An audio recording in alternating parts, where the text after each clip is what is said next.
To hodně potrénovali s Klausem Mayrhoferem a já doufám, že tak Šárko, rytmus chytí hned od úvodu. Na to, držíme palce. Že rytmus chytí hned od úvodu. 5-6 bran. Je potřeba ho získat a pak to rozjet. Zatím dobrý timing.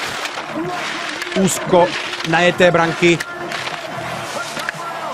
Tak jak to vypadá? Zatím si celkem náskok drží na Zuzulovou. A teď to rozjet, Šárko, teď to povolit, to ty umíš. Vyklouzat ty oblouky prostě čistě po hraně a nebrzdit. To už je jí parketa, změna vůbec nevadila. Perfektní jízda zatím. Šárko, vydrž, už je to jenom kousek domů.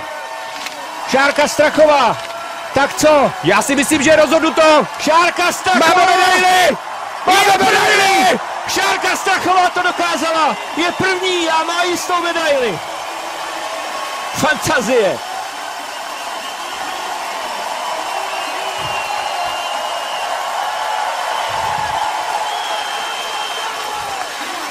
Šáry, díky moc. Byl to zážitek.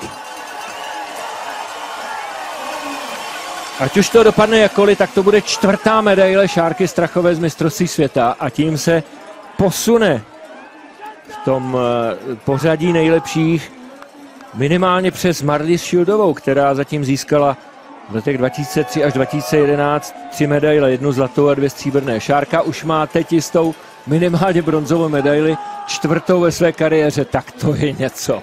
Její životní příběh, další zápis